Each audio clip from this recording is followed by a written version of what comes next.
Basketball Hall of Famer, 90s rap icon, television analyst, overall entertaining, and now game show host, Shaquille O'Neal making the media circuit rounds today. Shaq, did I leave anything out of all of your titles?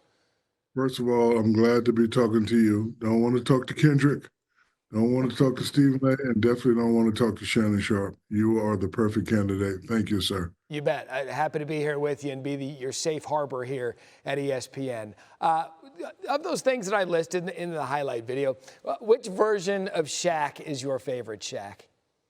I mean, I realized that being a great basketball player opened the doors for me. But, when I came in the league in 1992, you go back to that first clip when he said the first pick, and I was like, who, me?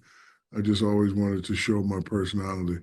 I can remember being at LSU and my marketing professor reminding me that big guys don't sell. I just wanted to show the world that I'm funny, I'm humble, and, I can take a joke, I can take criticism, and I just like having fun. I forgot to mention you were an actor as well as Neon Bodo and Blue Chips back in the day. Yes, and guess what? I've come a long way since Kazam. Trust me. What a great film that was. The debut of your new game show, Lucky 13, tomorrow 9 p.m. Eastern on ABC. Help us out, Shaq. Get us ready. What is Lucky 13? So Lucky 13 is I ask you 13 true or false questions with a cunning twist. I said, okay, now that I ask you these questions, how many do you think you got right? And we have different brackets for different monies. Of course, if you get all 13, you win $1 million. And, us sports fans, we're the ones that sit on the couch and go, oh, this is easy. I can definitely do it. Well, if it's easy, make sure you watch it tomorrow at 9 Eastern time on ABC and see if you can get all the questions correct. Can you give me a sample question? Can I play with you for a minute? I would turn into game show host. Give me a sample question. Let me see if I can get it. ESPN stands for Equatorial Space Perfect Navigation. True or false? False. Okay, and then I would ask you 12 more questions. There you go, $1 million coming my way. Speaking of that's only if you get them all correct, buddy. Oh, well, you and I would go toe-to-toe with that one. That'll be fun to watch. Can't wait to watch it. Speaking of 13, that's been the same number of years you've been on Inside the NBA. As we know, it's all over the media that shows future is in question beyond next season. We've talked to Charles about it. He's really open. Wants the show to continue in some way, shape, or form. What's your stand on the future of Inside the NBA? Well, I have to remain professional. I'm still hearing from the powers that be that everything is okay, so I'm not going to elaborate on what's going to happen.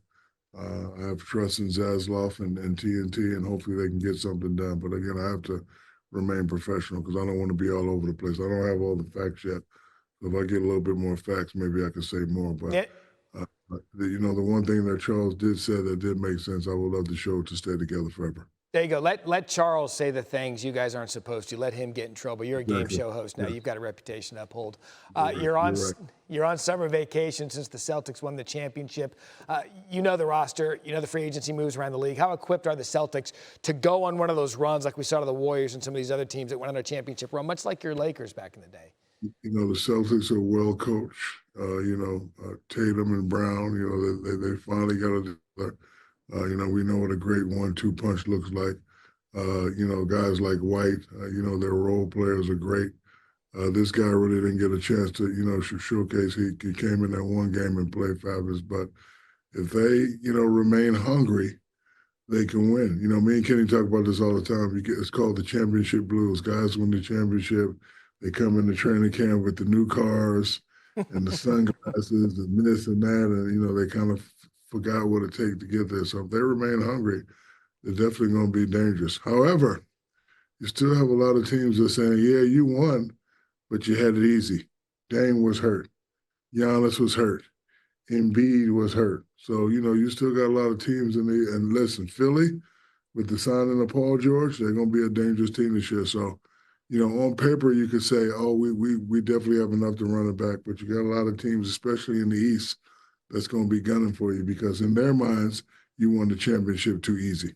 Yeah, look, and it's loaded. The Eastern Conference is loaded. The Western Conference has some teams that are looking to come up. One of those, your former franchise, the Lakers. You know this better than anyone. They're a polarizing team around the league. This year, they made headlines after drafting Bronny to pair up with LeBron. What was your reaction when the father-son thing went down? Bronny is my nephew, and I'm happy for him. And he just needs to continue to work hard and work on his game and, forget all the noise. You have to realize that our children, they're going to always hear that noise.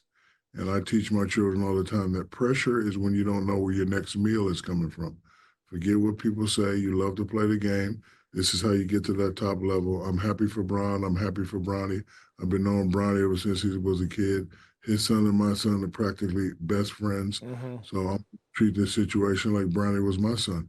You go out there, you have fun, you do what it takes to get better. Nothing else matters. What is Shaq dad going to be like watching his little girl playing SEC basketball? Well, that's two-part answer because I have like deja vu moments, and the same thing goes with my kids. When my father came to watch me play, I played terrible. So sometimes when I go watch my kids play, I don't know, they just don't really play good. So I just kind of stay out the way. Baby girl, she did a great job of doing everything on her own. I don't bother her. Like I'll say, try this move, but listen, she works very hard. She was working in Houston with a former NBA player, Moochie Norris. He had her in the gym working on some guard stuff. I'm happy for her. I'll definitely be at the Florida versus LSU game, and I'll just be dad/spectator. But my kids are in a position now, especially with them being adults. I say, you're an adult. You make your own decisions. You have fun, and I will support you no matter what. So she decided to go to Florida. So I may go. I may sneak into some games, but I probably won't go down. I don't know how to tell you this. You're not going to be easy to hide. You can't just like sneak into a gym and not get noticed. I know. You're right. Well, we'll figure something out. I love Shaq mentor as well. You have a really close relationship with Angel Reese. She's called you her uncle. She's a rookie all-star. You were a rookie all-star. What's it like seeing Angel excel so quickly in the WNBA? She made the comment the other day, she was born like this, and it's true. Her mentality, the way she plays, no nonsense, going to say what's on her mind, going to play the way she plays. And I love that about her. When I, first met her, we had a little challenge thing. She said she can outshoot me. I was like, no, you can't outshoot me. I've been a fan ever since then. She won the championship. She's the type that if you doubt her, she's just going to step up and play. So I know she remembers a lot of people saying, oh, the way you played at LSU is not going to translate in this game. And I know she took that to heart. I'm so happy for her. I'm so happy for her team. And I'm not saying this because she went to LSU, but I think she's definitely leading in the Rookie of the Year race. Okay, so I was going to bring that up with Caitlin Clark. They're neck and neck. You'd give the vote to Angel right now. I give the vote to Angel. Caitlin is a fabulous player, the female Steph Curry. They have done a lot for the game. But let's not forget all the people that made the game what it was. Like I will never forget a Cheryl Swoops, Candace Parker, Lisa Left. But, Caitlin and Angel, because of social media and other media outlets, they really brought the game where it should have been 10 years ago. So I'm really an advocate for women's basketball. They always play hard. The fundamentals are great, but listen, Caitlin Clark is a fabulous player. Angel Reese is a fabulous player, but I'm going to give it to Angel Reese right now. And right now with your daughter Miara being a freshman at Florida, the popularity of the sport has never been bigger, and she likely will ride that wave in her own career as well. Before I get you out of here, now I'm going to be the host, and I'm going to give you a trivia question to see if you could even play your own Lucky 13. Okay, you ready? Yep. True or false? The Kansas City Chiefs, they've won back-to-back Super Bowls. True or false? Teams that have won back-to-back Super Bowls have never made it back to the Super Bowl for that time at a three-peat. True. God, all right. You're good. Well done.